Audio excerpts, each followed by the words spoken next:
Hello दोस्तों, welcome to the आपके और हमारे चैनल जीएस रिसर्च हब में। अगर अभी तक आपने चैनल को सब्सक्राइब नहीं किया तो प्लीज सब्सक्राइब और बेल आइकन दबाना बिल्कुल भी मत भूलिएगा, जिससे आपको अपडेटेड वीडियो का नोटिफिकेशन मिलता रहे।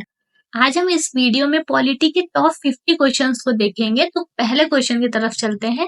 तो पहला क्वेश्चन है, स्वतंत्र भारत में राज्यसभा की पहली बैठक किस वर्ष हुई थी?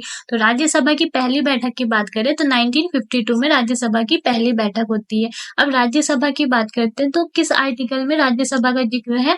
तो हमें सिंपल सा याद रखना है, एक ट्रिक सरला सरला को हम याद रखेंगे तो यहाँ से हमें 3 आर्टिकल तैयार हो जाएंगे। सात से हो जाएगा संसद आर्टिकल 79, राज से हो जाएगा राज्यसभा आर्टिकल 80 और ला से हो जाएगा लोकसभा आर्टिकल 81। नेक्स्ट क्वेश्चन की बात करेंगे। नेक्स्ट क्वेश्चन है, निम्नलिखित में से किस संशोधन द्वारा 6 से 14 वर्ष के आयु के सभी बच्चों को निशुल्क और अनिवार्य शिक्षा को मौलिक अधिकार बनाया गया था?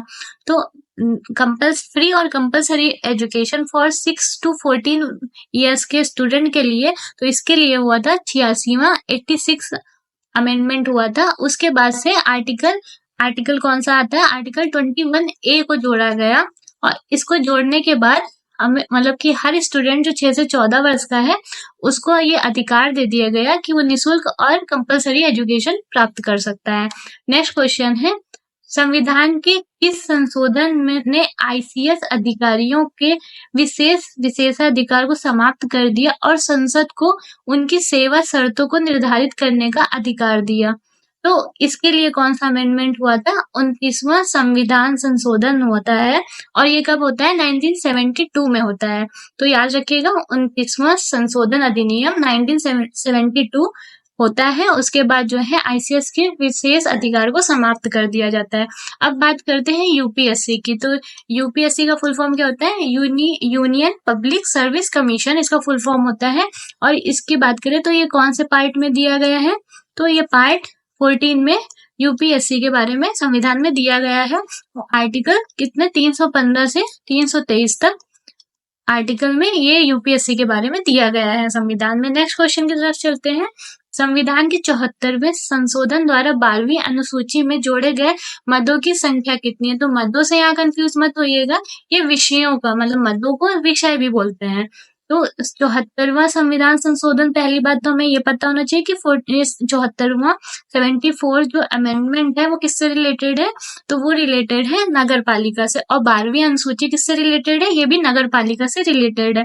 तो इसमें डायरेक्टली इनडायरेक्टली ये पूछना चाह रहा है कि ये कितने इसमें विषय हैं? नगर पालिका के 12वीं सूची में कितने विषय हैं? तो टोटल हमारे कितने? 18 विषय। तो आंसर क्या हो जाएगा? सी इसका आंसर हो जाएगा। और इसकी बात करें नगर पालिका की तो पार्ट जो है 9A में नगर पालिका के बारे में दिया गया है और पार्ट 9 में पंचायत के बारे में दिया गया है। नेक्स्ट क्वेश्चन की बात करें। नेक्स्ट क्वेश्चन है, निम्नलिखित में से कौन राज्यसभा का पदेन अध्यक्ष होता है? तो राज्यसभा का पदेन अध्यक्ष कौन होता है? पदेन अध्यक्ष होता है उपराष्ट्रपति। राज्यसभा का पदेन अध्यक्ष होता है। तो ये ऑप्शन नंबर डी यहाँ पे राइट हो जाएगा। नेक्स्ट क्वेश्चन है, निम्नलिखित में से किसे भारत के संविधान द्वारा मौलिक अधिकार पर उचित प्रतिबंध लगाने की शक्ति दी गई है? तो मौलिक अधिकार पे उचित प्रतिबंध कौन लगा सकता है? तो आंसर इसका हो जाएगा संसद। संसद को ये अधिकार दिया गया है कि वो मौलिक अधिकारों पे उचित प्रतिबंध लगा सकता है। नेक्स्ट क्वेश्चन है, और संसद की हमने बात की थी 79 में दिया गया है, आर्टिकल 79 में संसद का जिक्र है। नेक्स्ट क्वेश्चन की बात करें तो किसी राज्य में अनुच्छेद 356 के अंतर्गत राष्ट्रपति शासन सामान्यता अधिकतम कितनी अवधि के लिए लगाया जा सकता है? तो आर्टिकल 356 के अकॉर्डिंग जो है राष्ट्रपति शासन जो है कितने समय तक, ज्यादा से ज्यादा कितने समय तक लगाया जा सकता है? तो आंसर हो जाएगा 3 वर्ष तक लगाया जा सकता है। और आर्टिकल 356 ये राज्य में राष्ट्रपति शासन लगाया जाता है। और इस तरह हमने कितने 3 आपातकाल शक्तियां पढ़ी थी राष्ट्रपति की। तो वीडियो है, आप उसको जाके वहां से भी डिटेल में पढ़ सकते हैं पूरा राष्ट्रपति का चैप्टर। और यहाँ पे बता देते हैं आपको 352 जो है और एक क्या है 356 और एक है 360, ये 3 आर्टिकल है। 352 में ये है राष्ट्रीय नेशनल इमरजेंसी व राष्ट्रीय आपातकाल, और उसके बाद बात करें ये नेशनल इमरजेंसी हो जाएगी। और ये 356 हमने देखा अभी राष्ट्रपति शासन जो स्टेट में लगते हैं। नेक्स्ट हो जाएगा ये वित्तीय फाइनेंस, जो फाइनेंस इमरजेंसी है, तो फाइनेंस इमरजेंसी 360 में दिया गया है। ये अभी तक एक भी बार नहीं लगाया गया है, तो ये भी याद रखिएगा। नेक्स्ट क्वेश्चन है भारत सरकार अधिनियम 1935 के तहत अवशिष्ट शक्तियां किसे दी गई हैं? तो अवशिष्ट शक्तियां किसे दी गई थी 1935 के अधिनियम के तहत? तो वो दी गई थी गवर्नर जनरल या वायसराय को। तो इसके अकॉर्डिंग गवर्नर जनरल या वायसराय को अवशिष्ट शक्तियां प्रदान की गई थी। नेक्स्ट क्वेश्चन है निम्नलिखित में से कौन संविधान सभा की महिला सदस्य नहीं थी? तो संविधान जब सभा बना था तो उसमें महिला सदस्य इसमें से कौन नहीं थी? तो इसमें आंसर हो जाएगा नेल्ली सेनगुप्ता, ये नहीं थी। बाकी दक्षिणायनी वेलायुधम थी, ये भी। बेगम एजाज रसूल भी थी, लीला रॉय भी थी, ये तीनों थी, बट नेल्ली सेनगुप्ता नहीं थी। अब जब संविधान सभा बना था भारत के विभाजन होने के बाद, तब उसमें टोटल कितनी महिलाएं थी? उसमें टोटल 15 महिलाएं थी, तो ये भी याद रखिएगा। नेक्स्ट क्वेश्चन की बात करें तो नेक्स्ट क्वेश्चन है किस मामले में सर्वोच्च न्यायालय ने कहा कि प्रस्तावना में संशोधन किया जा सकता है? तो ये कौन सा केस हुआ था? तो ये था केशवानंद भारती केस में कहा था। और ये कब होता है? ये 1973 में होता है, तो याद रखिएगा, बहुत ज्यादा इंपॉर्टेंट है, पूछा जा सकता है और गया भी है प्रीवियस ईयर में कि केशवानंद भारती केस कब हुआ था? 1973 में हुआ था, और इसी में सर्वोच्च न्यायालय ने कहा था कि प्रस्तावना में संशोधन किया जा सकता है। नेक्स्ट क्वेश्चन है स्वतंत्र भारत की पहली कैबिनेट में विदेश और राष्ट्रमंडल संबंधों का पोर्टफोलियो किसके पास था? तो स्वतंत्र भारत की पहली कैबिनेट में विदेश और राष्ट्रमंडल संबंधों का पोर्टफोलियो किसके पास था? तो ये था जवाहरलाल नेहरू जी के पास ये था, विदेश और राष्ट्रमंडल संबंधी पोर्टफोलियो। और डॉक्टर राजेंद्र प्रसाद की बात करें तो ये हमारे स्वतंत्र भारत के पहले राष्ट्रपति थे। नेक्स्ट क्वेश्चन की बात करें तो साइमन कमीशन की सिफारिशों को निम्नलिखित में से किसमें शामिल किया गया था? तो साइमन कमीशन की बात करें तो साइमन कमीशन की सिफारिशों को किसमें शामिल किया गया था? तो आंसर इसका हो जाएगा भारत सरकार अधिनियम 1935 में इसको शामिल किया गया था। तो ऑप्शन नंबर ए यहाँ पे राइट हो जाएगा। और साइमन कमीशन भारत में कब आया था? तो आंसर हो जाएगा 1928 में भारत में साइमन कमीशन आया था, और इसी ने भारत सरकार अधिनियम 1935 को तैयार किया था। नेक्स्ट क्वेश्चन है किस अधिनियम ने लंदन में भारत के लिए उच्चायुक्त का एक नया कार्यालय बनाया और उसे भारत के राज्य सचिव द्वारा किए गए कुछ कार्यों को स्थानांतरित कर दिया? तो ऐसा कौन सा अधिनियम आया था? तो ये इसका आंसर हो जाएगा भारत सरकार अधिनियम 1919। इसका आंसर हो जाएगा भारत सरकार अधिनियम 1919। और साथ में 1919 में क्या होता है, इसको क्या बोलते हैं? इसको मॉन्टेग्यू चेम्सफोर्ड अधिनियम भी कहा जाता है, तो ये भी याद रखिएगा। और इसमें प्रांतों को द्वैध शासन भी प्रोवाइड किया गया था। भारत सरकार अधिनियम 1919 में प्रांतों को द्वैध शासन भी दिया गया था। नेक्स्ट क्वेश्चन हो जाएगा नए राज्य के निर्माण या राज्य के नाम में परिवर्तन के लिए निम्नलिखित में से किस अनुसूची में संशोधन करने की आवश्यकता होती है?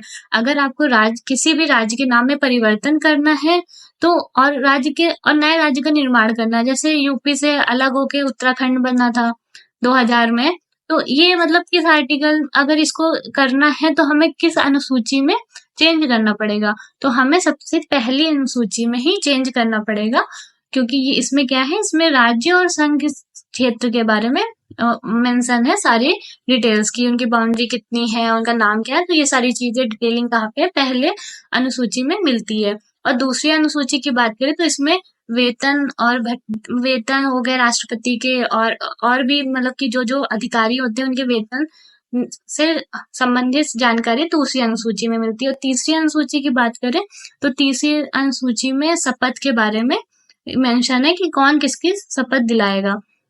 और चौथी अनुसूची में क्या है? चौथी अनुसूची में राज्यसभा के बारे में दिया गया है। तो अनुसूचियों को डिटेल में पढ़ना है तो उसका भी वीडियो सेपरेट बना हुआ है। नेक्स्ट क्वेश्चन की बात करें तो नेक्स्ट क्वेश्चन है मौलिक अधिकारों के संबंध में निम्नलिखित में से कौन सा कथन सत्य है?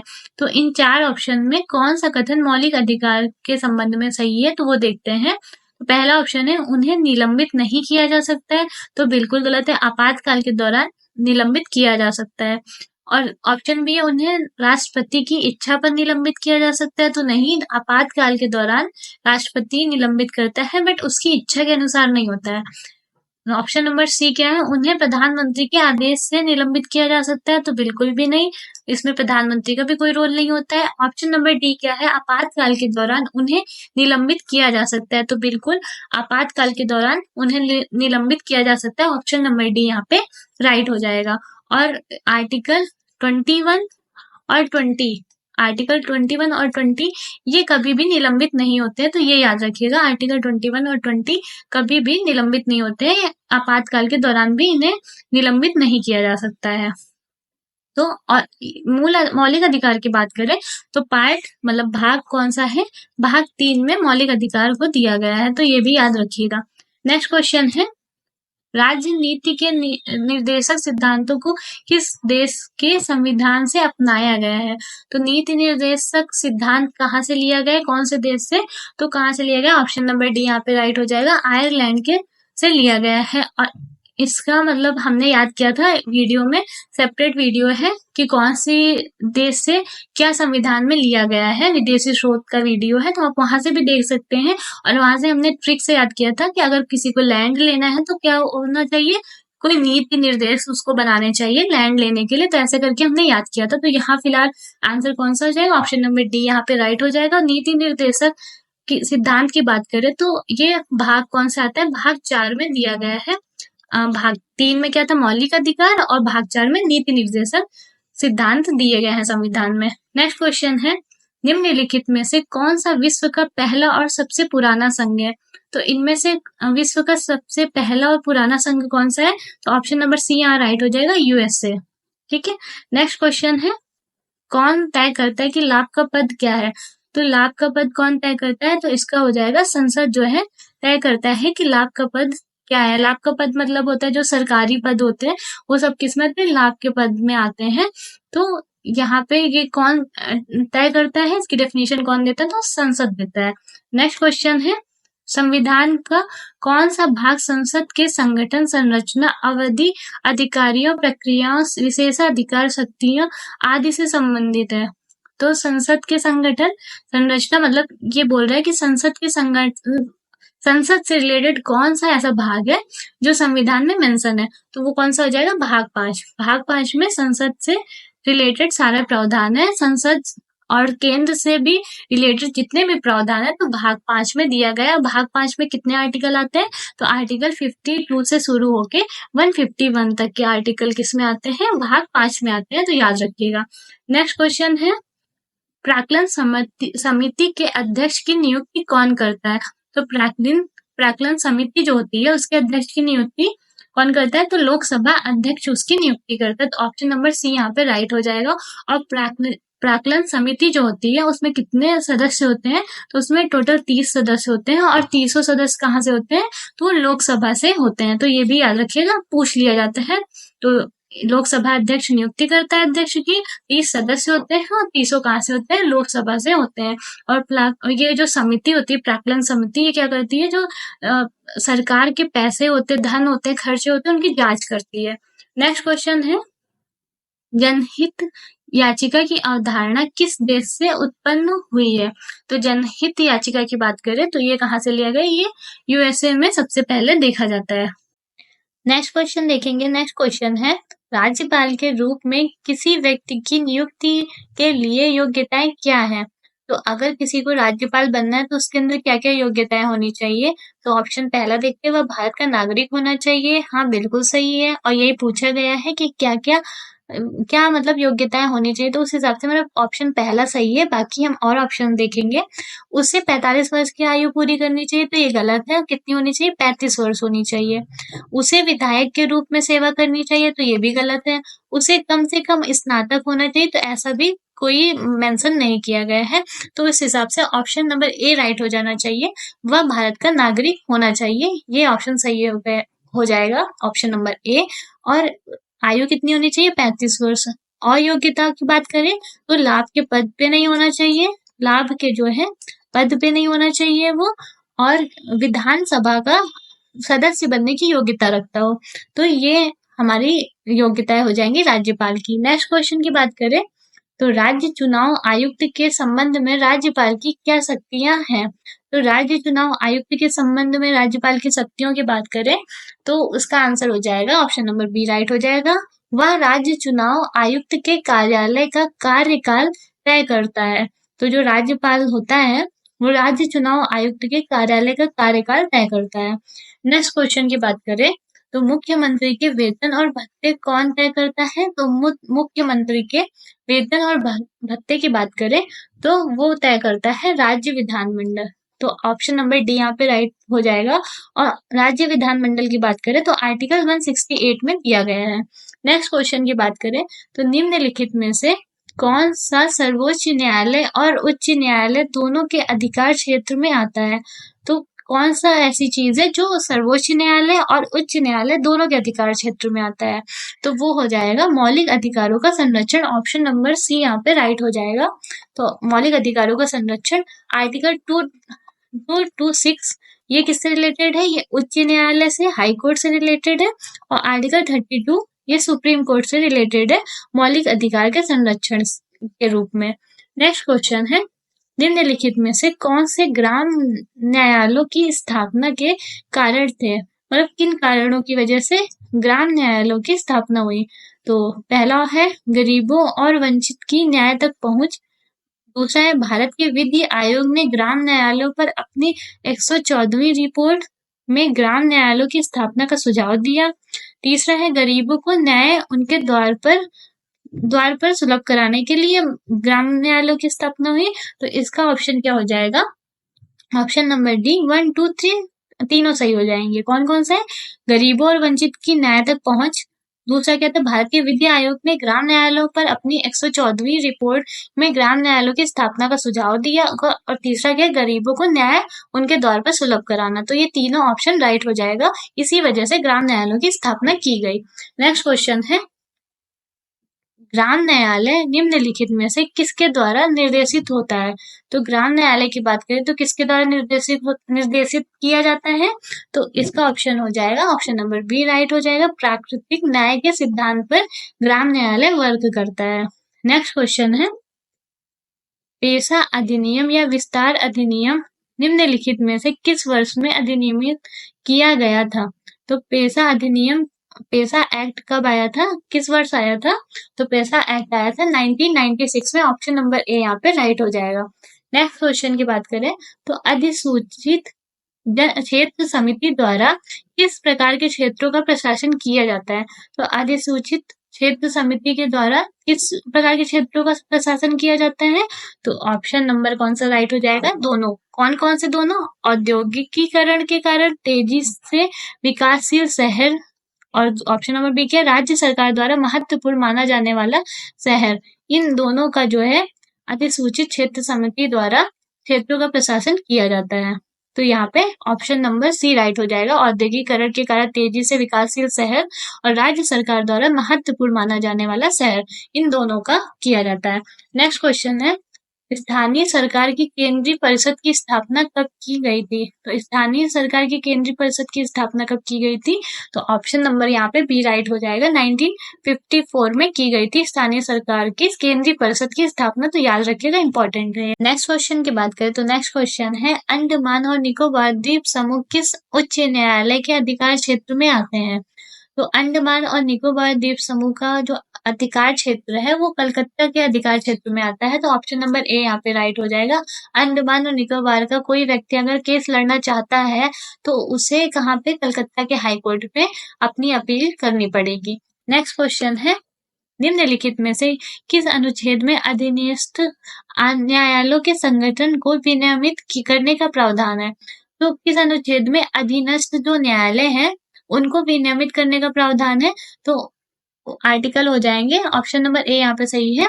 233 से 237 के अंदर अधीनस्थ न्यायालय का जिक्र मिलता है। नेक्स्ट क्वेश्चन है कौन सा अनुच्छेद समाज के गरीब और कमजोर वर्गों को मुफ्त कानूनी सहायता प्रदान करता है और सभी के लिए न्याय सुनिश्चित करता है। तो ऐसा कौन सा आर्टिकल है जो समाज के गरीब और कमजोर वर्ग हैं उनको मुफ्त कानूनी सहायता प्रदान करता है और सभी के लिए न्याय सुनिश्चित करता है। तो न्याय सुनिश्चित करना और गरीब और कमजोर वर्गों को मुफ्त में कानूनी सहायता, तो ये कौन सा आर्टिकल है? तो आर्टिकल की बात करें तो आर्टिकल 39 का ए हो जाएगा, ऑप्शन नंबर सी राइट हो जाएगा। और ये आर्टिकल किसके अंदर आता है? ये भाग 4 नीति निर्देशक सिद्धांत के अंतर्गत यह आर्टिकल आते हैं। राज्य के नीति निर्देशक तत्व जो किसमें है? भाग 4 में दिया हुआ है, तो ये भी याद रखिएगा। नेक्स्ट क्वेश्चन है, निम्नलिखित में से किस समिति के अनुसार राज्य स्तर से नीचे लोकप्रिय पर्यवेक्षण के तहत जिला विकेंद्रीकरण के लिए पहला बिंदु होना चाहिए? तो ऐसी कौन सी समिति है जिसके अनुसार राज्य स्तर से नीचे लोकप्रिय पर्यवेक्षण के तहत जिला विकेंद्रीकरण के लिए पहला बिंदु होना चाहिए? तो ऐसी कौन सी समिति है? तो अशोक मेहता समिति ने दो स्तरीय पंचायत व्यवस्था की बात कही थी और बलवंत राय मेहता ने 3 स्तरीय की बात की थी, तो याद रखिएगा। नेक्स्ट क्वेश्चन है, निम्नलिखित में से कौन से 73वें संविधान संशोधन अधिनियम 1992 के अनिवार्य प्रावधान है? पहला क्या है? किसी गांव या गांवों के समूह में ग्राम सभा का आयोजन। दूसरा, ग्राम मध्यवर्ती और जिला स्तर पर पंचायतों की सभी सीटों के लिए प्रत्यक्ष चुनाव। ग्राम सभा को ग्राम स्तर पर शक्तियों और कार्य प्रदान करना। तो यहाँ पे क्या हो जाएगा? ये जो है पहला और दूसरा ऑप्शन केवल राइट हो जाएगा। फिर से देखते हैं, जो 73वां संविधान संशोधन है, पहले तो हमें ये पता होना चाहिए किससे रिलेटेड है। ये रिलेटेड है पंचायत राज से। कब हुआ था? 1992 में। तो यहाँ से हमें 3 चीजें याद हो गई। 73वां संविधान संशोधन किससे? पंचायत से रिलेटेड है और कब हुआ था? 1992 में। और इसमें क्या बोला गया है? किसी गांव या गांव के समूह में ग्राम सभा का आयोजन, तो ये भी बात उसमें रखी गई है। और उसके बाद क्या है? ग्राम मध्यवर्ती और जिला स्तर पर पंचायतों की सभी सीटों के लिए प्रत्यक्ष चुनाव, ये भी बात उसमें मेंशन है। बलवंत राय मेहता रिपोर्ट के अनुसार 3 स्तरीय होना चाहिए, ग्राम मध्यवर्ती और जिला स्तर, तो वही बात बोली गई। और उनकी सभी सीटों में क्या होना चाहिए? प्रत्यक्ष चुनाव। तो ये दोनों ऑप्शन सही हो जाएंगे, तो उस हिसाब से ऑप्शन नंबर बी हमारा राइट हो जाएगा। नेक्स्ट क्वेश्चन है, सीमा शुल्क, उत्पाद शुल्क और सेवा कर अपीलीय न्यायाधिकरण का गठन कब किया गया था? तो सीमा शुल्क, उत्पाद शुल्क और सेवा कर अपीलीय न्यायाधिकरण का गठन कब हुआ था? तो उसकी बात करें तो 1982 में इसका गठन होता है, सीमा शुल्क, उत्पाद और सेवा कर अपीलीय न्यायाधिकरण का। नेक्स्ट क्वेश्चन है, नेशनल ग्रीन ट्रिब्यूनल का मुख्यालय कहाँ है? तो कहाँ है? नई दिल्ली में एनजीटी का मुख्यालय है। नेशनल ग्रीन ट्रिब्यूनल को शॉर्ट फॉर्म में एनजीटी बोलते हैं। तो एनजीटी का मुख्यालय का है? नई दिल्ली में। तो याद रखिएगा, मोस्ट इम्पोर्टेंट है, पूछा जाता है। और अभी एनजीटी के अभी वर्तमान में कौन अध्यक्ष है? तो ये भी याद रखिएगा, प्रकाश श्रीवास्तव इसके अभी वर्तमान में एनजीटी के अध्यक्ष हैं, प्रकाश श्रीवास्तव। तो ये याद रखिएगा। नेक्स्ट क्वेश्चन है, भारत के वित्त आयोग का गठन कौन करता है? तो भारत के वित्त आयोग का गठन कौन करता है? तो भारत का राष्ट्रपति भारत के वित्त आयोग का गठन करता है। नेक्स्ट क्वेश्चन है, परिसीमन आयोग द्वारा जारी किए गए आदेशों के बारे में निम्नलिखित में से कौन सा कथन सही है?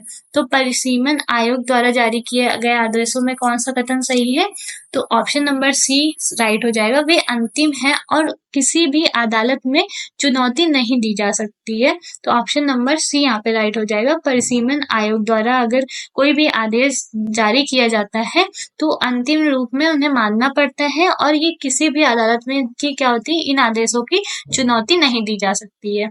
नेक्स्ट क्वेश्चन है, निम्नलिखित में से किस अधिनियम के कारण राज्य सूचना आयोग का गठन हुआ था? तो राज्य सूचना आयोग का गठन कब हुआ था? मतलब किस अधिनियम द्वारा हुआ था? तो राज्य सूचना आयोग का गठन 2005 के द्वारा हुआ था। 2005 के सूचना का अधिकार अधिनियम के द्वारा राज्य सूचना आयोग का गठन हुआ था। तो याद रखिएगा, मोस्ट इम्पोर्टेंट ये भी है। नेक्स्ट क्वेश्चन है, राज्य के महाधिवक्ता को हटाने का अधिकार किसे है? तो राज्य के जो महाधिवक्ता हैं उसको हटाने का अधिकार किसे दिया गया है? तो राज्यपाल को दिया गया है। तो ये याद रखिएगा, राज्य के महाधिवक्ता को हटाने का अधिकार राज्यपाल को दिया गया है। और अगर महान्यायवादी आ जाता है, महाधिवक्ता की जगह महान्यायवादी आ जाता है, तो उसको हटाने का अधिकार किसको है? उसको हटाने का अधिकार राष्ट्रपति को है। तो महाधिवक्ता को कौन हटाएगा? राज्यपाल। और महान्यायवादी को कौन हटाएगा? राष्ट्रपति हटाएंगे। तो ये याद रखिएगा। नेक्स्ट क्वेश्चन है, निम्नलिखित में से किसे केंद्रीय सतर्कता आयुक्त को हटाने का अधिकार है? तो कौन सी ऐसी बॉडी है जो केंद्रीय सतर्कता आयुक्त को हटा सकती है? तो इसका आंसर क्या हो जाएगा? राष्ट्रपति। राष्ट्रपति जो है केंद्रीय सतर्कता आयुक्त को हटा सकता है। और अभी हमने देखा कि ये महान्यायवादी को भी हटा सकता है। नेक्स्ट क्वेश्चन की बात करें तो नेक्स्ट क्वेश्चन है, निम्नलिखित में से कौन सा संविधान निम्नलिखित अधिकार प्रदान नहीं करता है? तो इनमें से कौन सा अधिकार है जो संविधान जो है प्रदान नहीं करता है? तो हम देखते हैं कौन सा ऐसा अधिकार है। तो समान आवास का अधिकार है। तो समान आवास का अधिकार ये संविधान में कहीं पे भी नहीं दिया गया है। बाकी हम देखते हैं समानता का अधिकार ये प्रदान करता है 14 से 18 के बीच में, जो आर्टिकल 14 से 18 के बीच में क्या है? समानता का अधिकार है। स्वतंत्रता का अधिकार भी प्रदान करता है। आर्टिकल 19 में हम देखते हैं स्वतंत्रता का अधिकार मिलता है।